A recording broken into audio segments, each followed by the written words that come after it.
les mangavores! Au programme ce mois-ci de la dystopie sombre par l'auteur de Bonnie Poon Poon, des yakuza au pouvoir issus de leurs tatouages, une princesse assoiffée de vengeance et même une belle histoire de fée couturière. Accrochez-vous, on plonge dans le noir avant de retrouver un peu de douceur.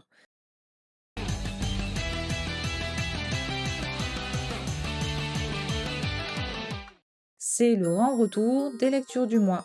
Et oui, je n'ai pas lu que des mangas sur Halloween depuis la rentrée. J'ai aussi découvert d'autres œuvres d'un tout autre genre, et comme d'habitude, il y en a pour tous les goûts. Alors prêt, c'est parti! Usina Into the Deep.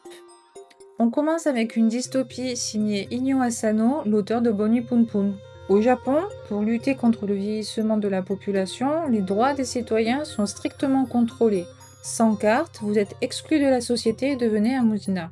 Invisibles, ces marginaux survivent en devenant pour la plupart des assassins sans état d'âme.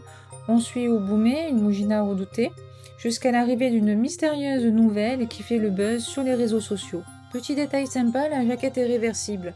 Perso, je préfère la première version, la seconde rappelant un peu Bonnie Poon Poon.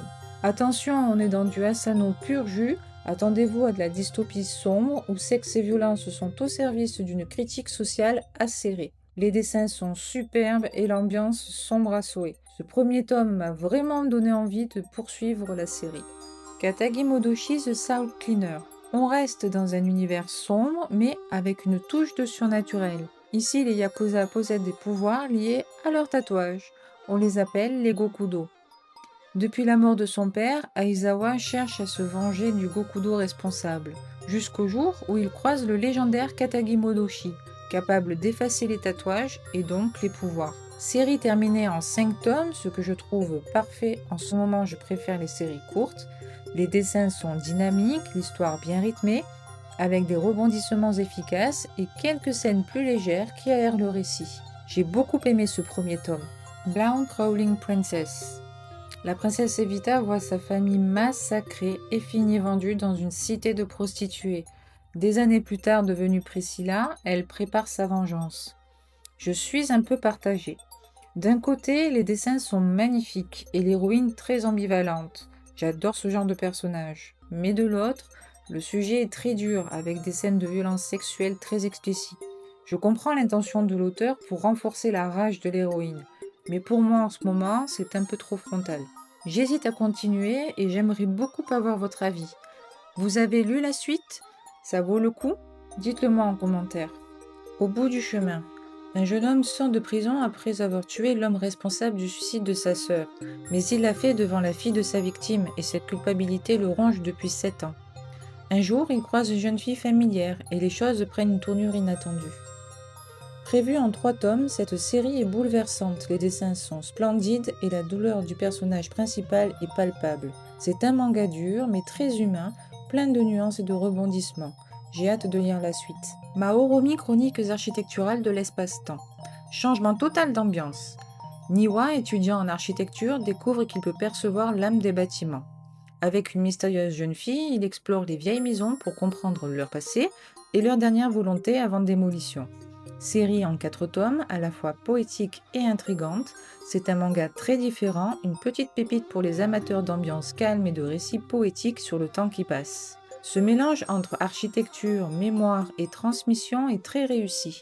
J'ai hâte de voir où cela va nous mener. L'atelier des fées. Kyoko, couturière passionnée, rencontre Princesse, une petite fée que tout le monde prend pour une abeille. Ensemble, elles créent des robes féeriques et tissent une belle amitié. Prévue en 2 tomes, cette histoire douce et apaisante change agréablement de ton. C'est mignon, poétique, parfait pour une lecture détente, une belle bulle de tendresse. Allez, on passe aux suites. Donc avec le dernier tome de Free Crest, ce deuxième tome confirme tout le potentiel de la série. Les aventures de Tena et Freeze sont toujours aussi captivantes et certains personnages secondaires gagnent en profondeur, comme Locke ou encore Pallas, le roi des fauves, que je trouve très intrigant. Les dessins sont magnifiques, j'aime beaucoup cet univers, vivement le tome 3.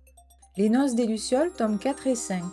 Une romance originale puisqu'une jeune fille malade enlevée sur une île composée de maisons closes propose à celui chargé de la tuer de l'épouser. Ces 2 tomes approfondissent les personnages secondaires et Satoko commence enfin à comprendre ses sentiments. Je suis impatiente de découvrir la fin.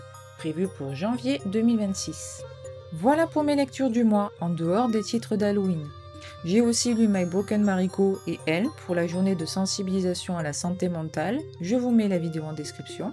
Et je vous donne rendez-vous du 17 au 23 novembre pour une semaine spéciale handicap et manga avec 7 œuvres autour de ce thème. Pour les fans d'anime, pas d'inquiétude, je pense à vous aussi. Et enfin, je serai au Hero Festival de Marseille. J'essaierai de vous ramener quelques pépites. Programme bien chargé, mais je suis trop contente de vous retrouver de plus en plus nombreux sur la chaîne. Maintenant, c'est à vous de jouer. Dites-moi en commentaire quel manga vous a le plus tenté et si je dois absolument continuer Blood Crawling Princess. N'oubliez pas le triptyque classique et on se retrouve au Hero Festival à Marseille. À très vite les mangavores!